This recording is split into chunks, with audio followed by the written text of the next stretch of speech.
American privilege keeps blurring my vision. Inherited sickness. In the Bible, we read of many characters. Many of us have heard of the Nephilim and other giants. Who were they? The Bible enlightens us. Giants are mentioned in the Bible in several places. The Anakites. Before the arrival of the Israelites, the Anakim or Anakites were a formidable race of giant, warlike people who occupied the lands of southern Israel near Hebron. Deuteronomy 2:10. The Emims dwelt therein times past, a people great and many and tall as the Anakims. Deuteronomy 9:2. A people great and tall, the children of the Anakims, whom thou knowest, and of whom thou hast heard say, who can stand before the children of Anak? Joshua 15:13. And unto Caleb the son of Jephunneh he gave a part among the children of Judah, according to the commandment of the Lord to Joshua. Even the city of Abra, the father of Anak, which city is Hebron. The Anakim's ancestors can be traced back to Anak, the son of Abra, who was regarded as the greatest man among the Anakim at the time. Joshua 15:13. And unto Caleb the son of Jephunneh he gave a part among the children of Judah, according to the commandment of the Lord to Joshua, even the city of Abra, the father of Anak, which city is Hebron. Joshua 21:11. And they gave them the city of Abra, the father of Anak, which city is Hebron, in the hill country of Judah, were the suburbs thereof around about it. The name Anakim most likely means long-necked. The Hebrews believed they were descendants of the Nephilim, a powerful race that ruled the pre-flood world. Genesis 6:4. There were giants in the earth in those days, and also after that, when the sons of God came into the daughters of men, and they bare children to them, the same became mighty men which were of old, men of renown. When the 12 Israelite spies returned from exploring the Promised Land, they reported a terrifying sighting of people great and tall, whom they identified as Anak's sons. Deuteronomy 9:2. A people great and tall, the children of the Anakims whom thou knowest, and of whom thou hast heard say, who can stand before the children of Anak? Fear gripped the Israelites, and they saw themselves as grasshoppers in their sight. Numbers 13:33. So they rebelled against God and refused to enter the land God had promised them. Numbers 13:33. And there we saw the giants, the sons of Anak, which come of the giants, and were in our own sight as grasshoppers, and so we were in their sight. Deuteronomy 1:26-28. Notwithstanding ye would not go up, but rebelled against the commandments of the Lord your God. And ye murmured in your tents, and said, because of the Lord hated us, he hath brought us forth out of the land of Egypt, to deliver us into the hand of the Amorites, to destroy us. Whither shall we go up? Our brethren have discouraged our heart, saying, the people is greater and taller than we. The cities are great and walled up to heaven. And moreover, we have seen the sons of the Anakims there. Moses exhorted the Israelites to not be afraid of the Anakim. Deuteronomy 1:19. But they refused to believe God's promises. Deuteronomy 1:32-33. Yet in this thing ye did not believe the Lord your God, who went in the way before you, to search you out a place to pitch your tents in, and fire by night, to show you by what way we should go, and in a cloud by day. As a result, God became enraged and barred the evil generation from entering the Promised Land, with Joshua and Caleb being the only exceptions. Deuteronomy 1:34-39. And the Lord heard the voice of your words, and was wroth, and sware, saying, surely there shall not one of these men of this evil generation see that good land, which I swear to give unto your fathers, save Caleb the son of Jephunneh. He shall see it, and to him will I give the land that he hath trodden upon, and to his children, because he hath wholly followed the Lord. Also the Lord was angry with me for your sakes, saying, thou also shalt not go in thither. But Joshua the son of Nun, which standeth before thee, he shall go in thither. Encourage him, for he shall cause Israel to inherit it. Moreover, your little ones, which ye said should be a prey, and your children, which in that day had no knowledge between good and evil, they shall go in thither, and until them will I give it, and they shall possess it. The children of Israel were forced to wander in the wilderness for another 38 years, due to their fear of the Anakim and their rebellion against God. During the conquest of Canaan, Joshua drove the Anakim out of the hill country, and Caleb finally drove them out of Hebron. However, a small number of survivors sought refuge in the cities of Gaza, Gath, and Ashdod. Joshua 11:22. There was none of the Anakims left in the land of the children of Israel. Only in Gaza, in Gath, and in Ashdod there remained. Many Bible scholars believe that Anakim's descendants were the Philistine giants that David faced, such as Goliath or Gath. More on him later. The Nephilim. Scripture indicates that some of Satan's fallen angels failed to maintain their proper domain by materializing and interacting with humans in ways angels were never meant to. Genesis 6:1-4 depicts this interaction. Genesis 6:1-4. When human beings began to increase in number on the earth, and daughters were born to them, the sons of God saw that the daughters of humans were beautiful, and they married any of them they choose. Then the Lord said, My spirit will not contend with humans forever, for they are mortal.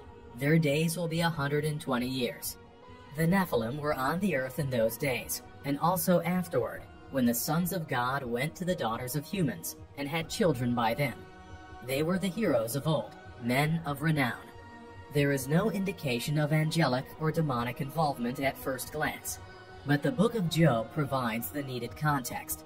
In the book of Job, Satan dares God, claiming that if he is given permission to inflict suffering, Job will change and curse God. God allows Satan to torment Job in order to put his bold claim to the test, but he prevents Satan from taking Job's life. Job receives 4 reports in a single day, each informing him that as his sheep, servants, and 10 children have all died as a result of thieving invaders or natural disasters. Job becomes bitter, anxious, and scared as a result of his ordeal. He laments God's inequity in allowing evil people to flourish, while he and many other good people suffer. Job wishes to confront God and express his displeasure, but he is unable to do so. He believes that wisdom is hidden from mankind, but he vows to seek it through fear of God and avoidance of evil. God finally reveals himself to Job and demonstrates his omnipotence to Job by recounting his power over creation. Who hath laid the measures thereof, if thou knowest, or who hath stretched the line upon it? Whereupon are the foundations thereof fastened? Or who laid the cornerstone thereof? When the morning stars sang together, and all the sons of God shouted for joy. Job 38:4-7. Angels are the best way to interpret the morning stars. We also know that mankind had not yet been created when God laid the foundation of the earth. So the reference to sons of God is another reference to angels, implying that the sons of God mentioned in Genesis 6 are also angels. When these beings saw the daughters of men, they were filled with lust, and the angels cohabitated with the women. This resulted in the creation of Nephilim, who were half angelic and half human. The fallen ones in Genesis 6 may have been attempting to prevent the serpent's crushing, and thus making the birth of a sinless seed of the woman impossible. This, once again, is not a biblically specific answer, but it is biblically plausible. God's judgment of Nephilim and their unholy heritage. This violation of God's predetermined boundaries so irritated him that he immediately sent a flood to destroy the entire earth, as well as all traces of these unholy unions. The Nephilim were one of the primary causes of Noah's great flood. The Lord saw how great man's wickedness on the earth had become, and that every inclination of his heart was only evil all the time. God's word says immediately after the mention of Nephilim, the Lord was distressed that he had created man on earth, and his heart was filled with anguish. Genesis 6:4-8. There were giants in the earth in those days, and also after that, when the sons of God came in unto the daughters of men, and they bare children to them, the same became mighty men which were of old, men of renown. And God saw that the wickedness of man was great in the earth, and that every imagination of the thoughts of his heart was only evil continually. And it repented the Lord that he had made man on the earth, and it grieved him at his heart. And the Lord said, I will destroy man whom I have created from the face of the earth, both man and beast, and the creeping thing, and the fowls of the air. For it repenteth me that I have made them. But Noah found grace in the eyes of the Lord. God then flooded the entire earth, destroying everything except Noah, his family, and the animals on the ark. Everything else perished, including the Nephilim. Genesis 6:11-22. Now the earth was corrupt in God's sight, and was full of violence. God saw how corrupt the earth had become, for all the people on the earth had corrupted their ways. So God said to Noah, I am going to put an end to all people, for the earth is filled with violence because of them. I am surely going to destroy both them and the earth. So make yourself an ark of cypress wood. Make rooms in it, and coat it with pitch inside and out. This is how you are to build it. The ark is to be 300 cubits long, 50 cubits wide, and 30 cubits high. Make a roof for it, leaving below the roof an opening, 1 cubit high all around. Put a door in the side of the ark, and make lower, middle, and upper decks. I am going to bring floodwaters on the earth, to destroy all life under the heavens. Every creature that has breath of life in it, everything on earth will perish. But I will establish my covenant with you, and you will enter the ark, you and your sons and your wife, and your sons' wives with you. You are to bring into the ark 2 of all living creatures, male and female, to keep them alive with you. 2 of every kind of bird, of every kind of animal, and of every kind of creature that moves along the ground will come to you to be kept alive. You are to take every kind of food that is to be eaten, and store it away as food for you and for them. Noah did everything just as God commanded him. It appears that the fallen angels sinned again after the flood. It is likely, however, that it occurred to a much lesser extent than before the flood.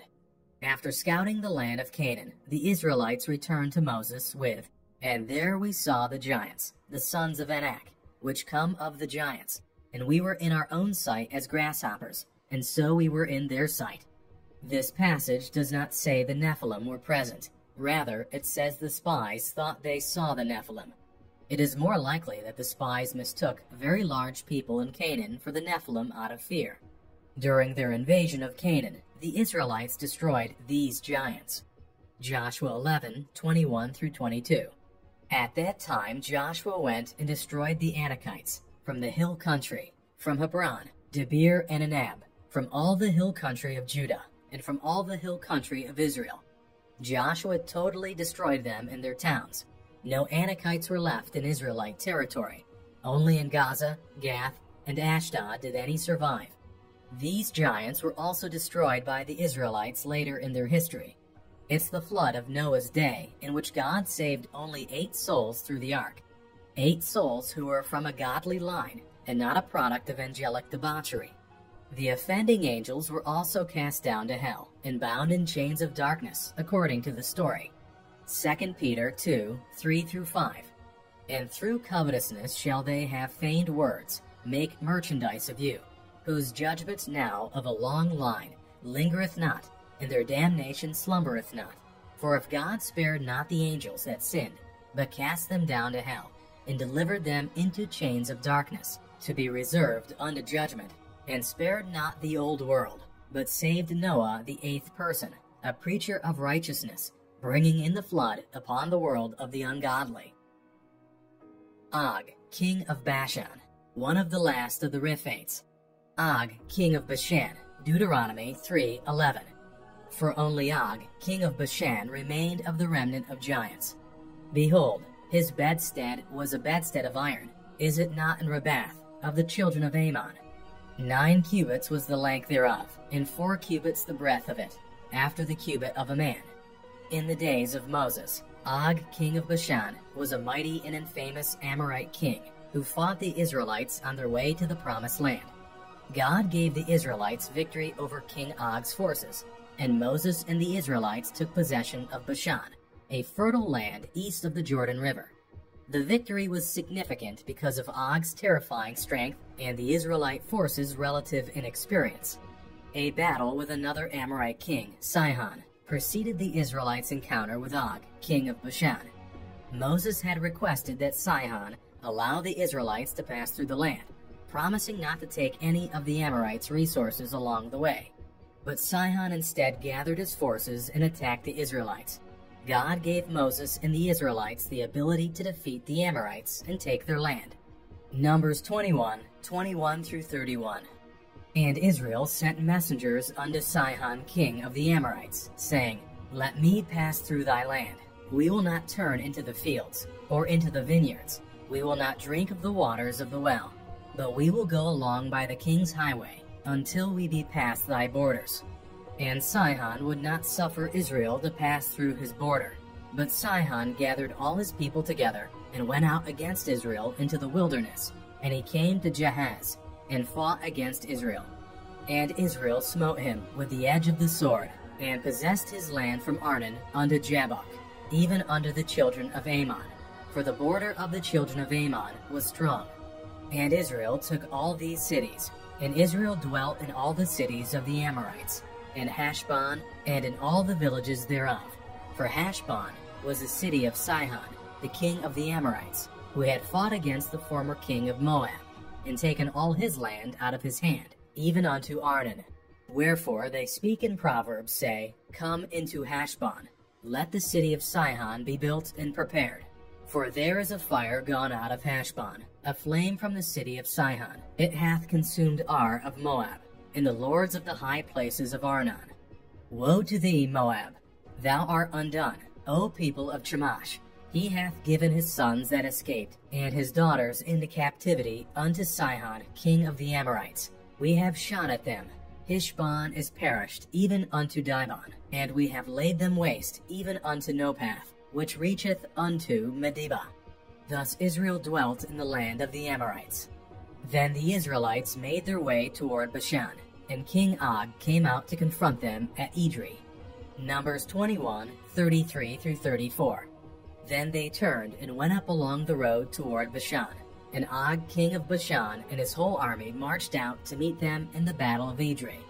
The Lord said to Moses, Do not be afraid of him, for I have delivered him into your hands, along with his whole army and his land. Do to him what you did to Sihon, king of the Amorites, who reigned in Heshbon. The battle between Og's forces and Moses' forces is described in greater detail in Deuteronomy. According to the text, Og ruled over 60 fortified cities, all of which the Israelites conquered. Deuteronomy 3:3 through 7.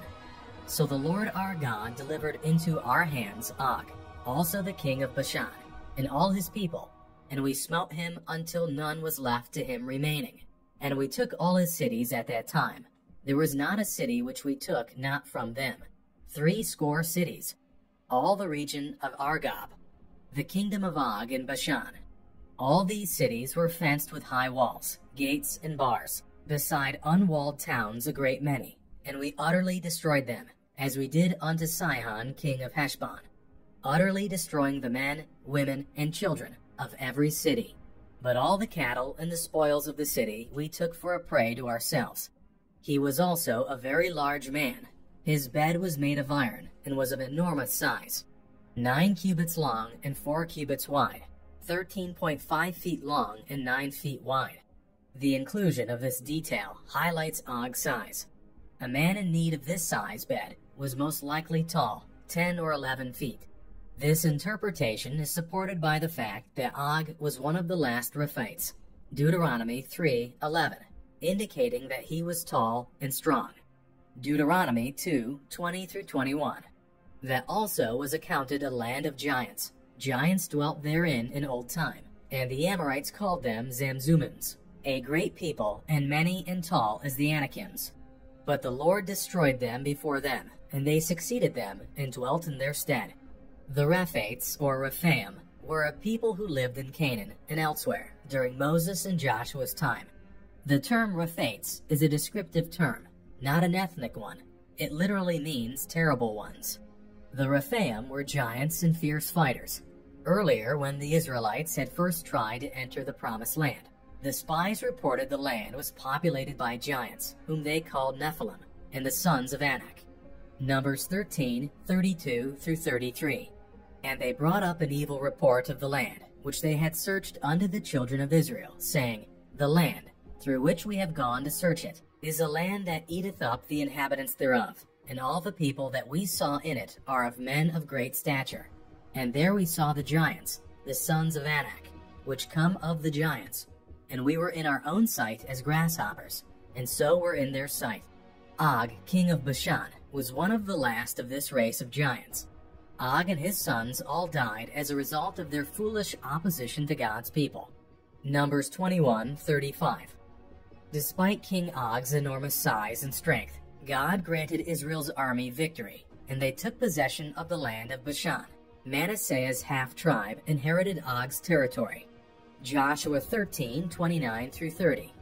And Moses gave inheritance unto the half-tribe of Manasseh. And this was the possession of the half-tribe of the children of Manasseh by their families. And their coast was from Mahanaim, all Bashan, and all the kingdom of Og, king of Bashan, and all the towns of Jair, which are in Bashan, 60 cities. There is nothing too difficult for God, nothing is too difficult for him. Matthew 19:26.